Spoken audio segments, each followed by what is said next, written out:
Assalamualaikum warahmatullahi wabarakatuh. Halo Sobat Madang, kembali lagi dalam program Materi Isi Daging persembahan UPTD Tekom dan Infodik Provinsi Kalimantan Timur.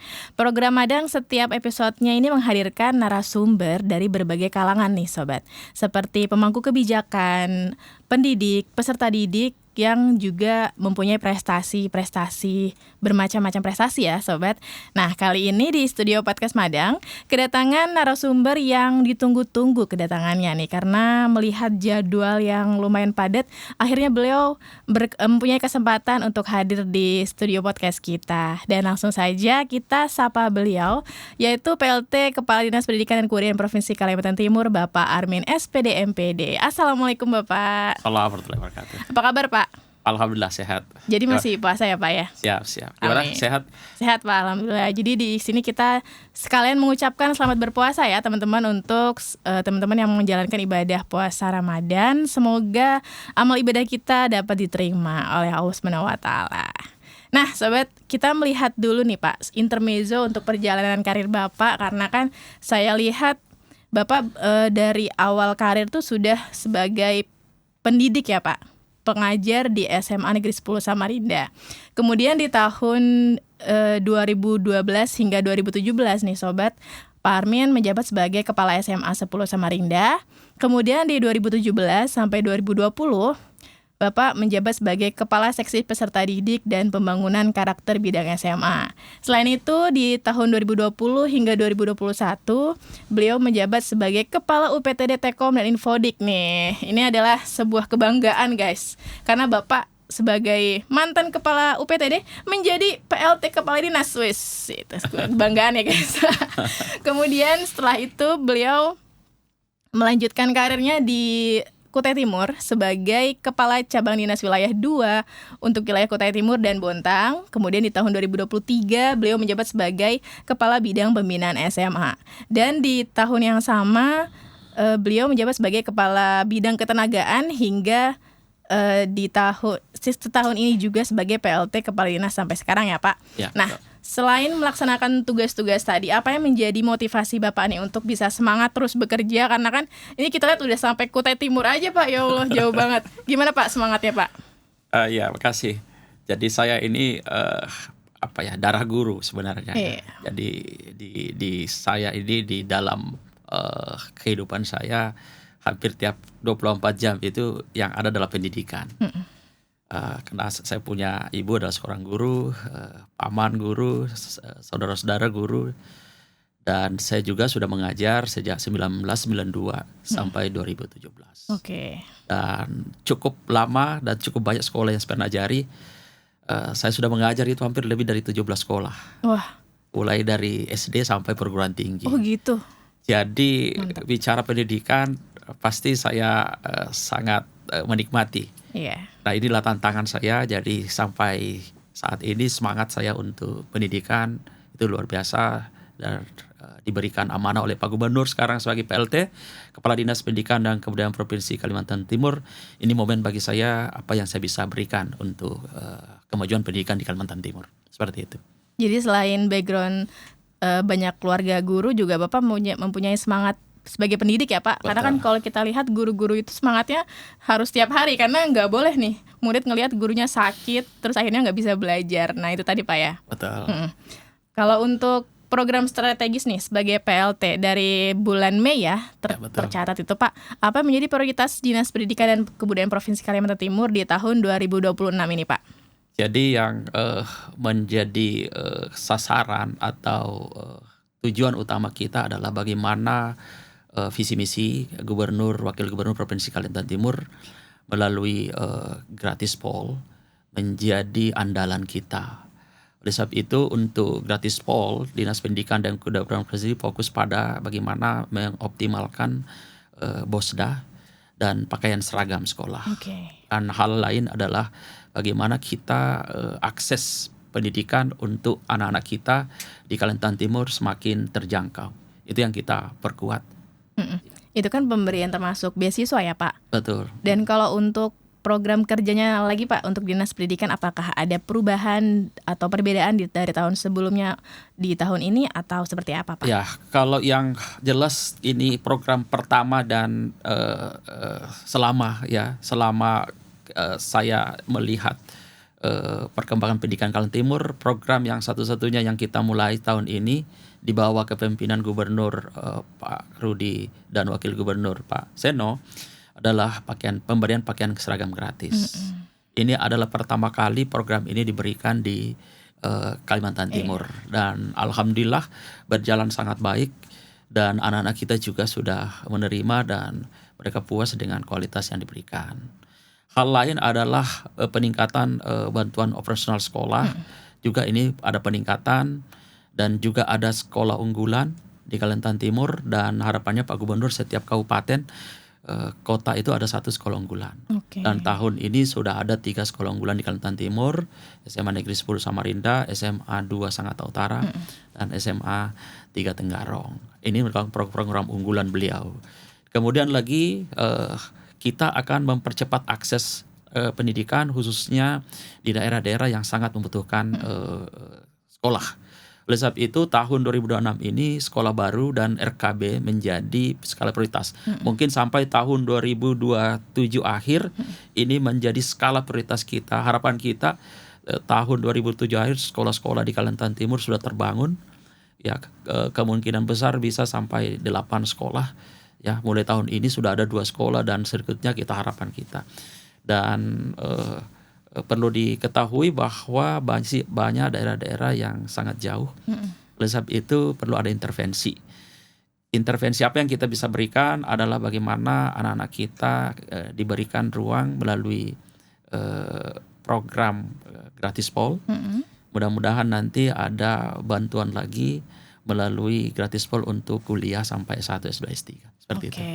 Baik. Kemudian Pak, kita kan melihat kualitas guru-guru juga nggak boleh cuman stuck seperti itu ya Pak. Kita pasti membutuhkan guru-guru yang mempunyai pengalaman dan juga aktivitas belajar yang menyenangkan. Dan apakah Dinas Pendidikan melihat sebuah kewajiban nih Pak untuk memberikan penambahan atau setidaknya sertifikasi atau seperti apa Pak untuk guru-guru nih Pak? Ya, kalau untuk guru-guru tentu menjadi skala yang prioritas, karena bagi kami guru-guru sangat menentukan kualitas pendidikan. Semewah apapun, selengkap apapun Sapras, kalau gurunya kita tidak intervensi atau tidak kita beri ruang untuk berkembang, tentu hasilnya juga kurang bagus. Oleh sebab itu apa yang dilakukan oleh Dinas Pendidikan adalah pertama tentu tetap kita melakukan pelatihan-pelatihan baik secara daring maupun secara luring ya. Dan ada strategi baru yang akan kita lakukan mulai tahun ini adalah pendampingan pembelajaran di sekolah. Dan ini kita sudah mulai ya. Jadi kita nanti akan memaksimalkan tim-tim yang kita punya untuk melihat sejauh mana pembelajaran di sekolah itu berjalan dengan baik. Dan saya juga sebagai yang memang sebagai guru ya, sebagai pendidik, saya juga langsung melakukan pendampingan baik manajemen sekolah maupun pelajaran ketika saya kunjungan ke daerah-daerah. Ini menjadi keasikan sendiri buat saya, karena saya bisa langsung terjun bersama guru-guru ya Pak ya. Langsung ketemu guru-guru, langsung berdiskusi, melihat apa yang menjadi kesulitan mereka ketika mengajar dan bagaimana manajemen sekolah. Ini langsung saya intervensi, karena ya background saya tadi memang pernah jadi guru, pernah jadi kepala sekolah, dan ini tentu menguntungkan buat saya, sehingga saya bisa membantu sekolah-sekolah untuk maju seperti itu.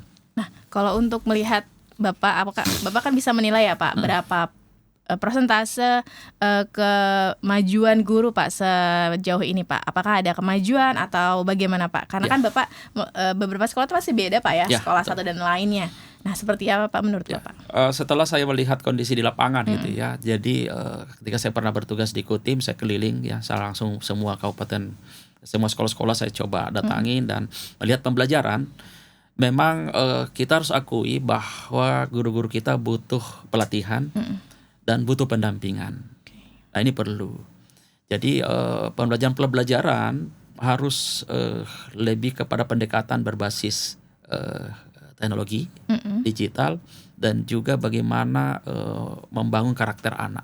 Oke. Yang saya lihat di lapangan adalah masih banyak ya, masih ada beberapa pembelajaran yang belum maksimal. Bahkan ada beberapa sekolah yang kadang-kadang gurunya masih telat masuk, atau kadang-kadang ada juga yang jam kosong. Nah, ini yang kita perlu antisipasi. Makanya tadi saya pingin supaya tidak ada lagi namanya lost learning. Lost learning itu ada dua. Lost learning karena tidak ada gurunya, dan lost learning ada gurunya tapi gurunya hanya memberi tugas, masuk di langsung seperti keluar itu. lagi gurunya, Ya, betul, dan betul. akhirnya siswa-siswa malah harusnya mendapatkan pelajaran yang dua arah menjadi sendirian nih Pak belajar, betul, ya kan Pak? Betul. Itu gimana Pak menurut Bapak? Apakah harus ada perubahan dari kayak misalnya pembangunan karakter itu tadi Pak? Seperti apa Pak? Maka tadi kita sekarang ini pelatihan guru tidak hanya pelatihan yang berhubungan dengan profesional, tapi pelatihan peningkatan soft skill guru-guru, kecerdasan emosional dan kecerdasan sosial. Ini juga perlu dibutuhkan guru-guru kita. Kenapa? Karena kita kan melayani anak-anak yang tentu punya perasaan, punya problematika masing-masing. Oleh sebab itu guru-guru harus punya sense-nya harus kuat, sense of sosialnya, sense of emosionalnya juga harus bagus. Nah, ini kita akan mulai melihat bahwa pelatihan tidak hanya pada bagaimana guru itu menguasai materi, tapi juga dia punya kemampuan dalam memberikan pelayanan anak, pendekatan sosial dan pendekatan emosi. Berarti pendampingan itu sudah dikerjakan atau baru mulai rencana nih Pak? Ya, kita sudah mulai ya, walaupun karena kita kan punya pengawas ya. Oh gitu. Pengawas juga mendampingi. Jadi kita penekanan sekarang bukan lagi penekanan yang mana hanya administratif, tapi penekanan kita sekarang adalah penekanan pada bagaimana aplikasi, bagaimana implementasi pembelajaran di sekolah. Seperti itu. Oke Pak, ini kan kita melihat daerah perkotaan ya Pak. Kalau kita ke daerah pinggiran Pak, ini kan banyak, kita pasti melihat teman-teman di daerah 3T ini tertinggal, terdepan dan terluar ini mempunyai keterbatasan selain daerah yang jauh dan juga akses yang mungkin internetnya juga kurang. Nah, bagaimana visi misi gubernur juga untuk sejalan dengan pemerataan pendidikan di daerah 3T Pak? Seperti apa Pak? Jadi saya melihat langsung ya sekolah-sekolah di Makamulu, di Kutai Timur. Juga saya sudah melihat banyak sekolah-sekolah di hampir seluruh daerah di Kalimantan Timur untuk daerah-daerah yang terpencil.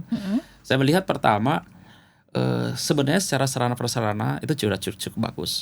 Contoh waktu kita kunjungan ke Maratua, Pak Gubernur melihat langsung sekolah SMA Negeri 9, beliau malah membandingkan sekolah di kota Samarinda, beliau menyampaikan ini lebih bagus sekolahnya daripada di Samarinda. Wah, berarti lebih maju di Maratua ya Pak? Artinya saprasnya dia beliau menyampaikan SMA 9 Maratua ini lebih bagus daripada sekolah yang pernah beliau lihat di Samarinda. Artinya apa? Bahwa pemerataan sarana prasarana di Kalimantan Timur cukup bagus. Cuma memang kita harus akui bahwa akses anak-anak kita datang ke sekolah tersebut memang tidak ada yang ada yang jauh, ya ada yang dekat. Jadi kalau misalnya tinggal karena ini ada yang tinggal di kebun, dia harus memang menempuh perjalanan. Tapi kalau sekolahnya, gedung sekolahnya ya sudah ada. Cuma aksesnya untuk sampai di situ itu memang harus memerlukan waktu. Ini tantangan seperti di Makamulu. Jadi ada yang tinggal di kebun, sementara harus lewat sungai, itu juga menjadi kendala. Nah, solusi apa yang kita berikan? Seperti di Mahulu semua sudah ada asrama di sekolah itu. Rata-rata di Mahulu sudah punya asrama. Nah, ini yang menjadi intervensi kita ke depan.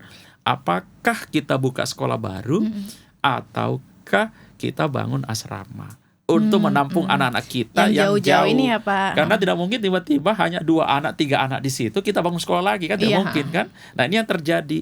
Jadi ketika kita bangun sekolah lagi anaknya tidak sampai 10. Nah, ini menjadi tantangan. Jadi solusinya apa? Kita bangunkan asrama. Seperti itu. Iya, berarti pembangunan asrama ini juga termasuk diberikan semua fasilitas bukan Pak? Ya, asrama yang kita maksudkan asrama yang bagaimana mereka supaya bisa melanjutkan pendidikan. Artinya bukan asrama yang memang desain untuk sekolah-sekolah unggulan. Oh gitu. Iya, kan beda ya. Kalau asrama yang di sana tentu menyesuaikan dengan kondisi daerah masing-masing. Ya, jadi misalnya ya tidak mungkin lah kita pasangi AC. Karena daerah-daerah sana kan biasa anak-anak di rumah juga tidak bisa pakai AC ya. Tiba-tiba saya nanti bingung dia kok ada AC di sini kan. Nah itu seperti itu. Jadi kita kondisikan. Apalagi daerah-daerah sana juga udaranya masih segar.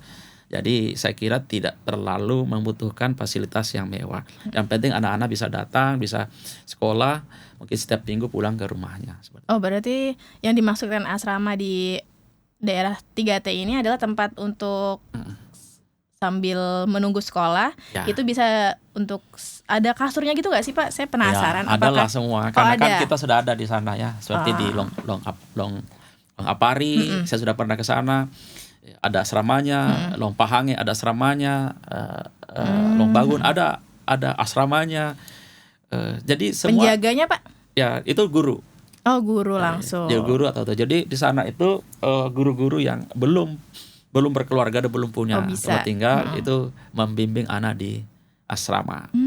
Nah, dan di Kalimantan Timur cukup banyak ya sekolah-sekolah asrama yang seperti itu.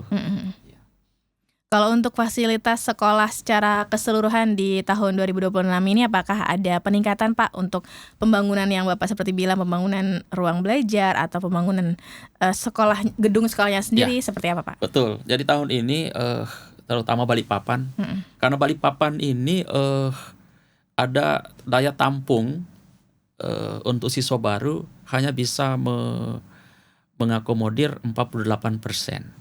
Jadi 52% itu tidak tertampung di sekolah negeri. Sehingga di Balikpapan setiap tahun persoalan SPMB itu sangat rumit.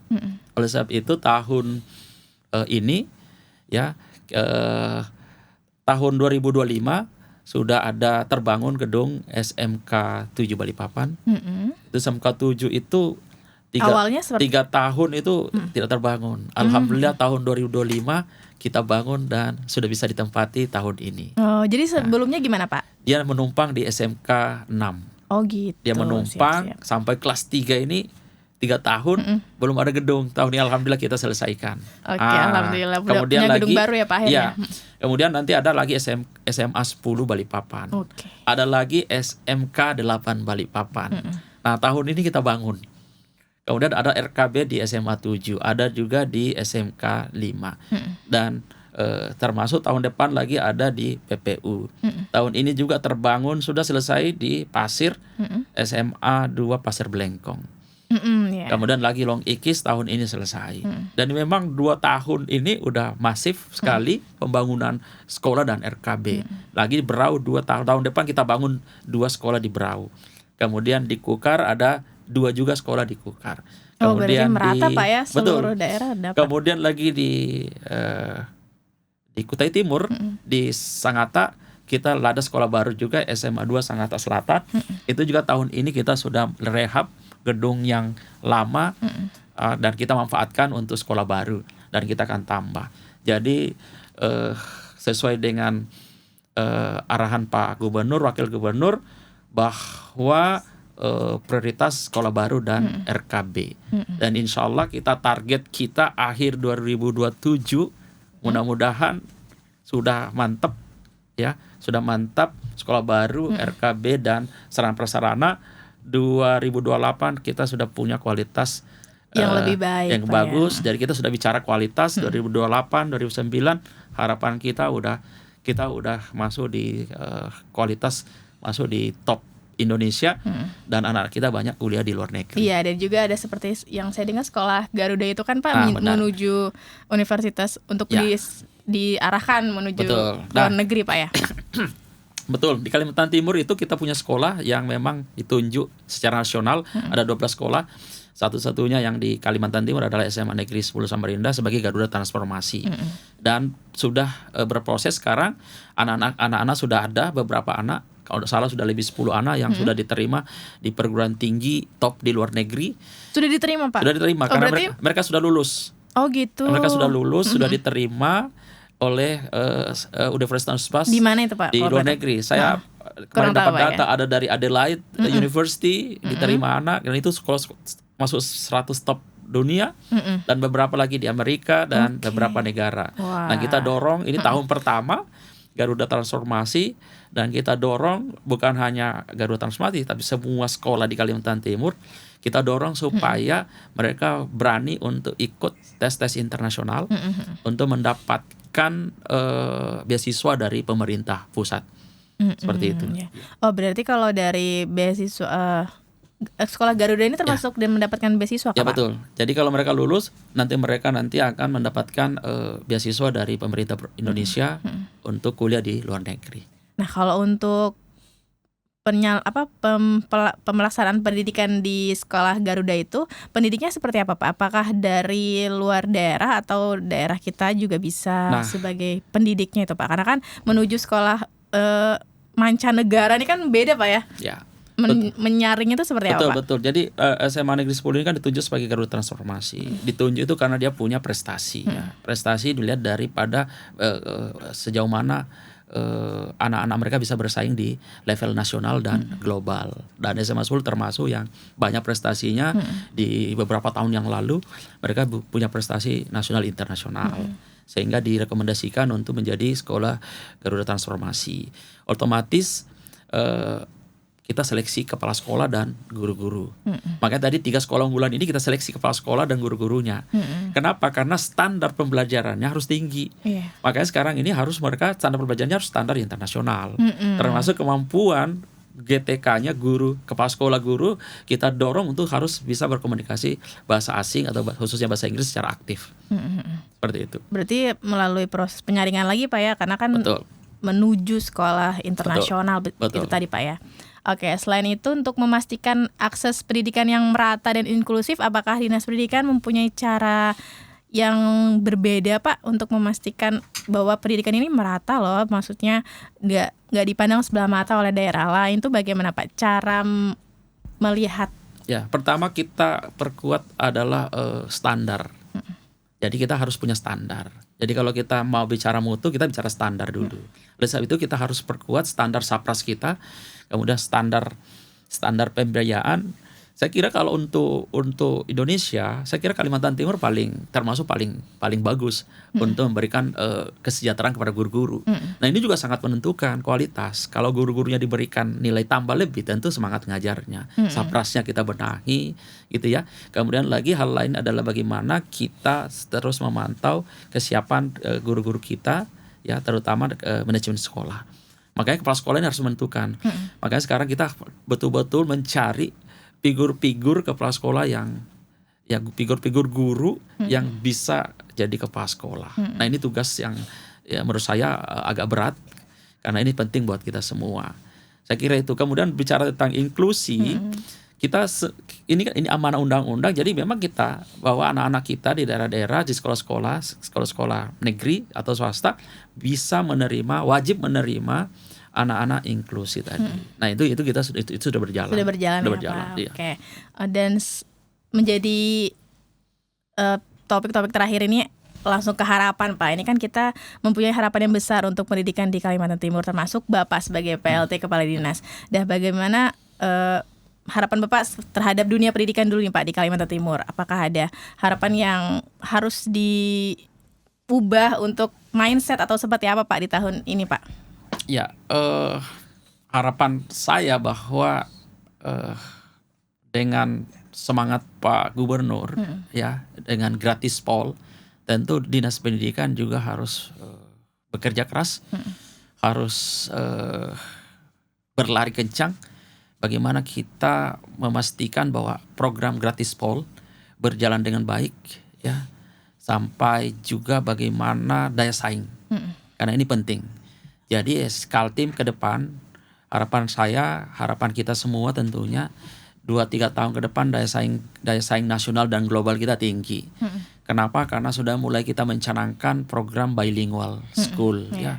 Bilingual school akan memacu anak-anak kita untuk punya kemampuan berbahasa asing, sehingga tentu mereka bisa punya daya saing di global.